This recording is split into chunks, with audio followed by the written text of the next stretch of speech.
Bonjour à tous, aujourd'hui on va suivre un tutoriel 3D pour remplacer la nappe de la caméra FaceTime, donc la caméra avant, sur l'iPhone 8 Plus.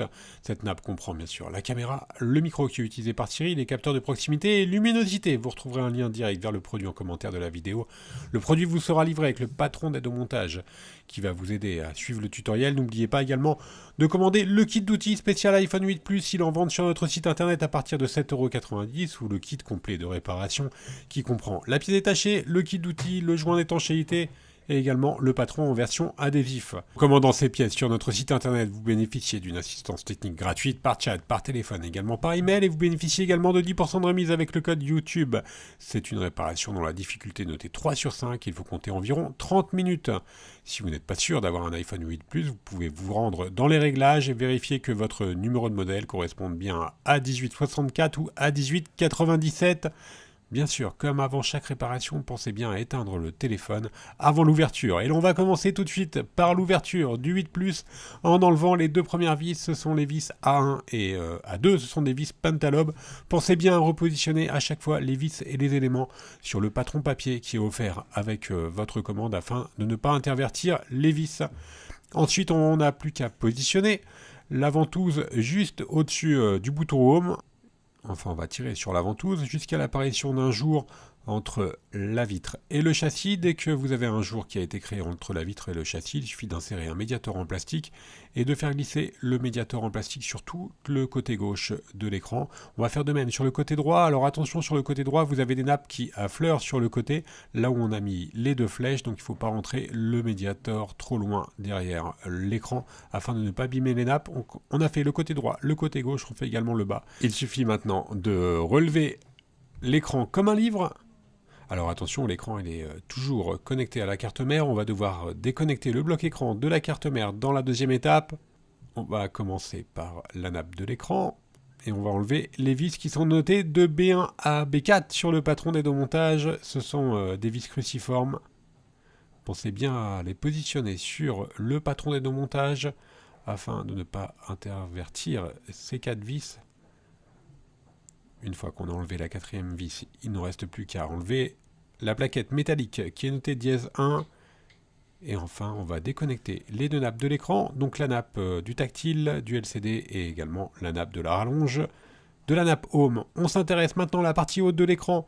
On va retirer les vis qui sont notées C1 et C2 qui maintiennent la plaquette métallique qui est notée dièse 2 sur le patron d'aide au montage. Et on va déconnecter à l'aide du levier en nylon la nappe de la caméra avant. On va mettre l'écran de côté et on va s'intéresser à la partie haute de l'écran. Alors la nappe de la caméra avant, elle est maintenue par une plaquette qui est elle-même maintenue par 5 vis qui sont notées de E1 à E5 sur le patron. Et ce sont des vis cruciformes. Donc on va retirer les 5 vis et ensuite on va retirer la plaquette qui maintient l'écouteur de l'oreille et également la caméra avant. La plaquette elle est notée dièse 5. On n'a plus qu'à basculer la caméra de la droite vers la gauche. On a un accès direct maintenant à l'écouteur de l'oreille. On le retire. Maintenant, avec la pincette, on va décoller délicatement les capteurs de proximité et luminosité. Et ensuite, avec la pincette, on passe également sous les 4 petits picots en cuivre que l'on voit. Et on va décoller la nappe de la caméra avant, qui est collée sur l'écran très légèrement au niveau des 4 picots. Voilà, la partie démontage est maintenant terminée. On va passer directement à la partie remontage. Pour cela, c'est très simple. On va reprendre la nouvelle nappe de caméra avant. On la repositionne sur son emplacement d'origine. Il y a des petits picots sur l'écran, donc on ne peut pas se tromper. Veillez bien à bien remettre les capteurs de proximité et luminosité au bon endroit.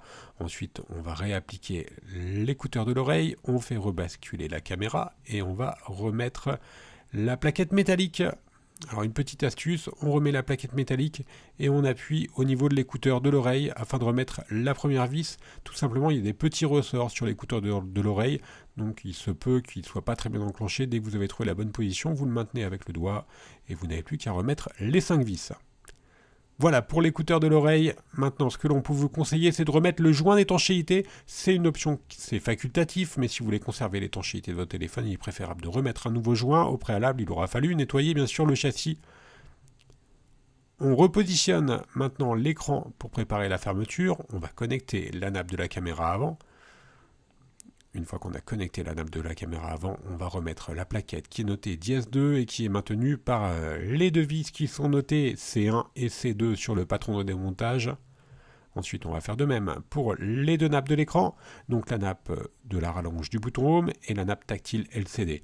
Une fois qu'on a connecté les deux nappes, on n'a plus qu'à remettre la plaquette notée dièse 1 qui est maintenue par les quatre vis qui sont notées de B1 à B4. Alors surtout ces vis-là, il ne faut pas les intervertir. Et là, la réparation est quasiment terminée. On met la dernière vis.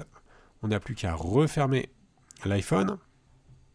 Exactement comme sur la vidéo. Et après, on va appuyer fortement sur tout le contour pour bien encastrer l'écran dans le châssis. Une fois que cela est fait, on n'a plus qu'à remettre les deux dernières vis, les vis Pentalobe qui sont notées A1 et A2. Voilà, la réparation est maintenant terminée. N'oubliez pas que vous bénéficiez de 10% de remise avec le code YouTube. Merci à tous d'avoir suivi ce tutoriel. N'hésitez pas à nous suivre sur les différents réseaux sociaux et à bientôt pour de nouveaux tutoriels.